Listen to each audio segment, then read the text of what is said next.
Hello everybody, welcome back to the Silicon Sounds YouTube channel, music and audio for the rest of us. Today we're going to discuss a product that I personally own and love very much, the Xduoo MT-602. So what do we have here? On the surface, it's a headphone amplifier, but it's much more than that. Let's talk about it. The Xduoo MT-602 is a compact hybrid tube amplifier which can also serve as a preamp. What they have done is mated tube input or buffer stage with a solid state class A amplification or output stage. It is surprisingly compact, in my opinion, a very attractive enclosure. It is rated at 1300 milliwatts. It's 1.3 watts into 32 ohms. And the 602 can be seen to have good power output, and during my testing had no issues powering all the earphones that I threw at it, with a caveat of course. With respect to driving heavier loads, for example 300 ohm headphones, this may not be the first choice and may not be able to bring them to their highest sound pressure level or output. But still, for I would say 90% of the earphones you're going to throw at it, it'll do fine, again with a particular caveat mentioned later. So I find that Xduoo have managed, or Xduoo, how you pronounce it, have managed to pack lots of goodness in a small package. Build quality is also very good, and I find it very attractive. We have a large red knob with a good amount of haptic feedback to it. It's nice. It has a 6.3 millimeter headphone out, and it ships with a 6.3 millimeter to 3.5 millimeter adapter. There's an additional 3.5 millimeter adapter headphone jack, and here we have a 3.5 millimeter auxiliary in. We have the power button. If we turn it around to the back, we have auxiliary in and we have aux out. So very easy to connect up to an external DAC, as the MT-602 does not have a DAC built in. It's strictly an amplifier slash preamp. So here we go. And what I found though is that these outputs don't short each other if more than one's being used. I have used two together successfully at the same time. It is not recommended in my opinion, but just to say that if one works, the other will work at the same time. And of course, we have the slot for the tubes. Thankfully, the MT-602 uses very common 6J1 tubes, and we're going to talk about the joys of tube rolling in a bit. Setup couldn't be simpler.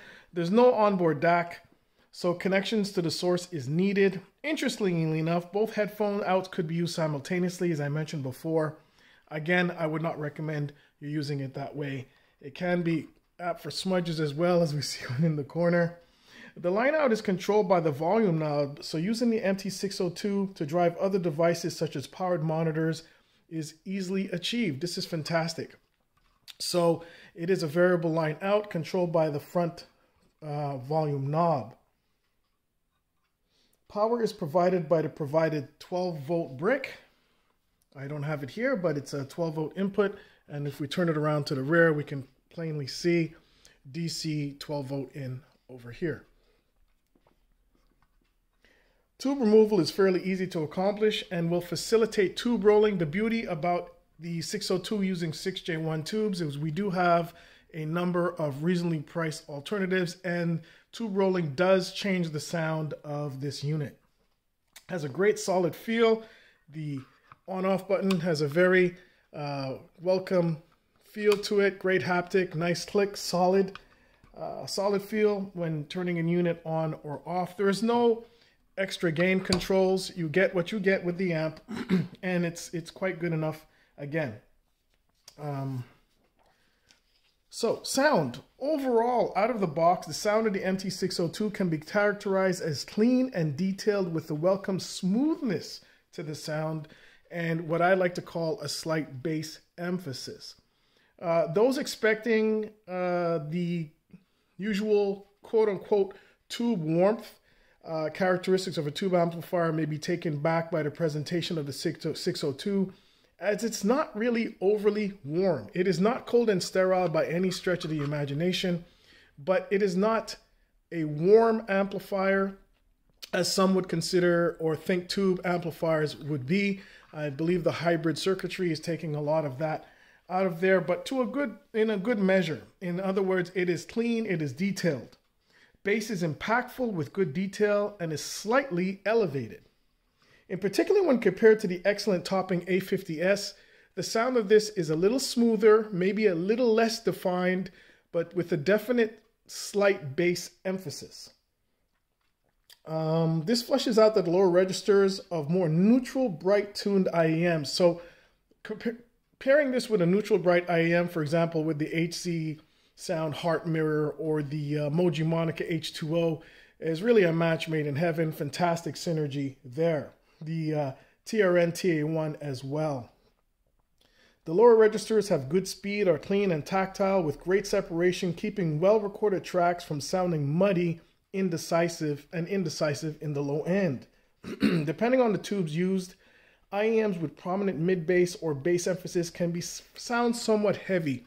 I found the MT-602 did not synergize as well with heavier or thicker sounding IEMs, like for example, the K-Bear Believe, which synergize much better, in my opinion, with my preferences in terms of sound signature with the A50S.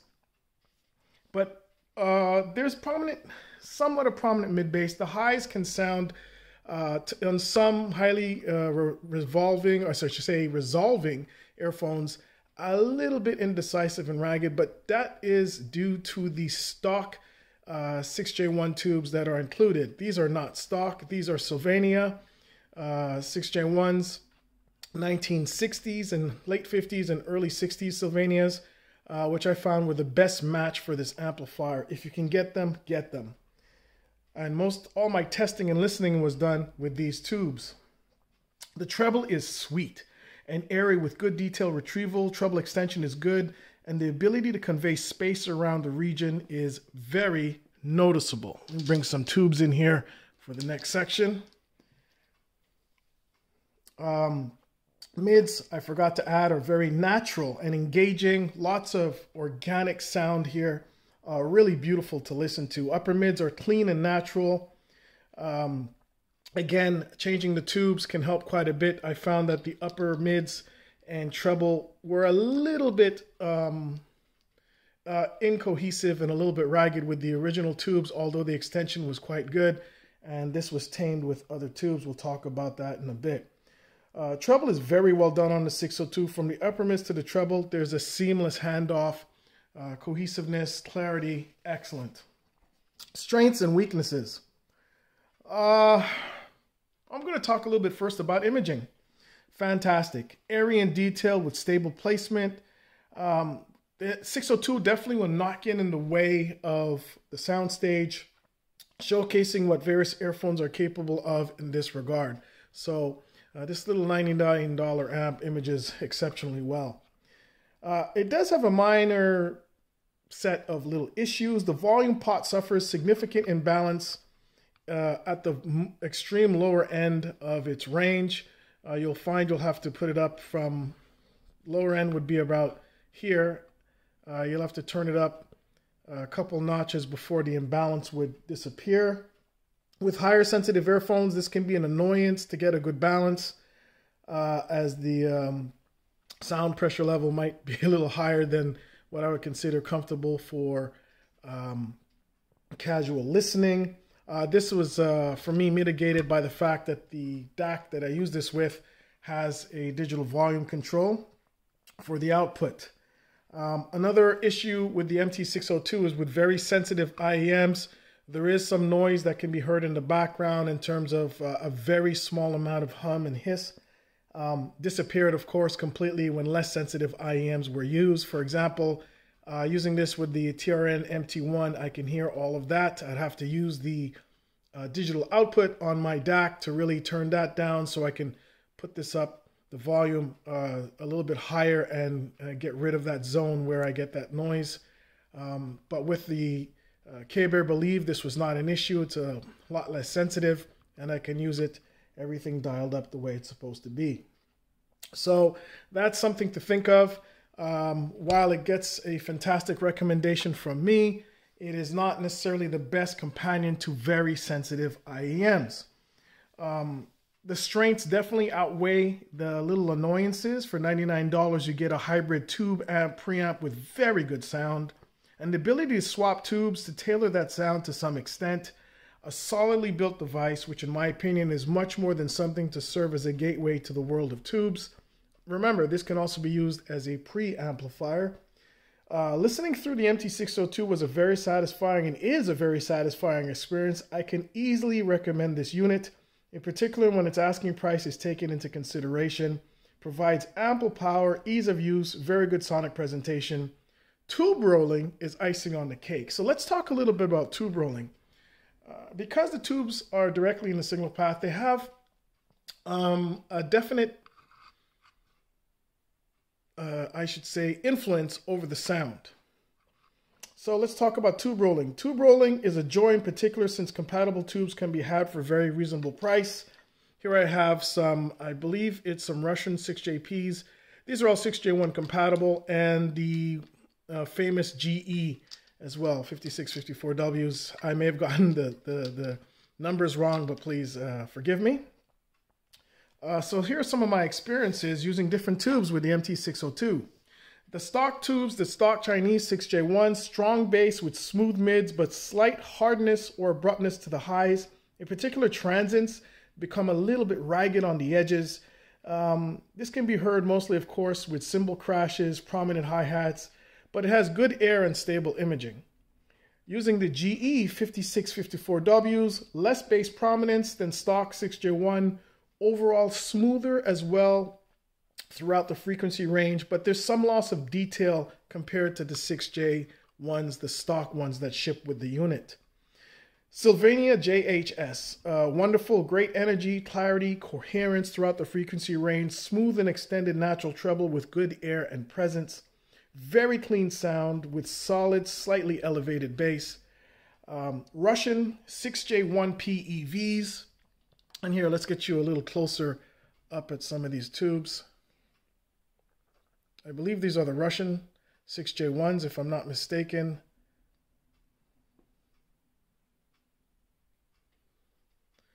The Russian 6J1s, good energy and clarity top to bottom. Bass emphasis matches the Sylvania JHS. Treble clarity is on par with the Sylvania, but just ever so slightly beat out in the mid-range clarity by the Sylvania JHS.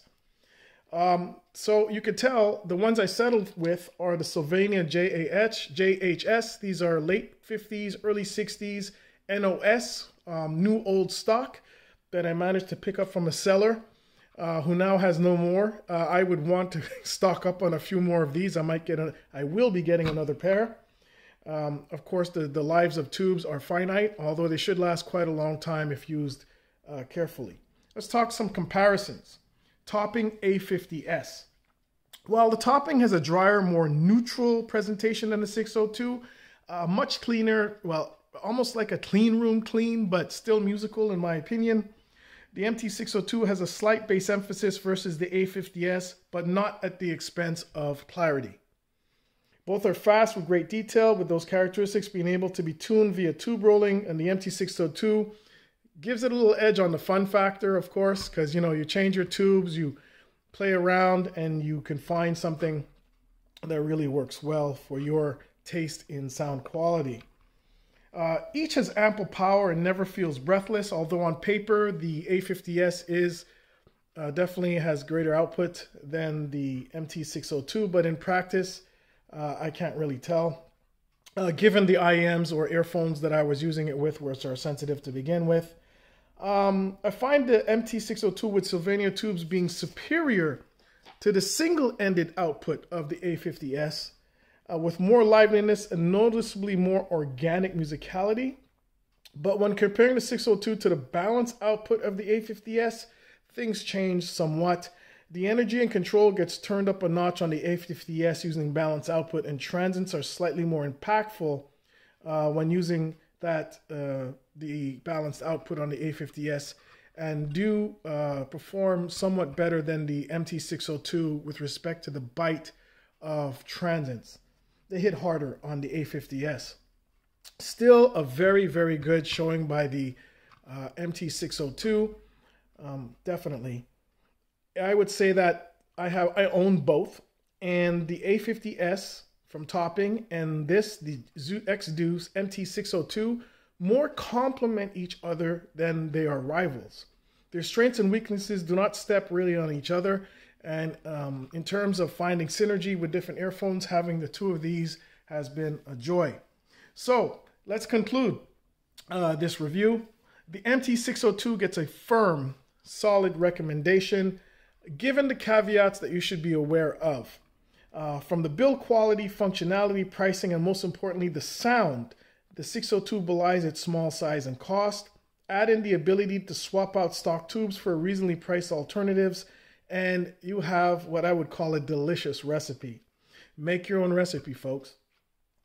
Is the MT-602 endgame? No. What is endgame anyways? People keep talking about endgame. I honestly believe there's no such thing. For various reasons, that's for another video. Even the Xduoo and others have more expensive offerings that supposedly perform better with more features. This in no way diminishes the achievement that is the MT-602, a great product at an even better price. Firm recommendation from Silicon Sounds. I want to thank you very much for joining us today. Please like and subscribe. Also check out our other social media presence on Instagram. We also have an active blog where you will see a written version of the review of the MT-602 and a lot of other items. We are growing. Please spread the word. Have a great day, everybody.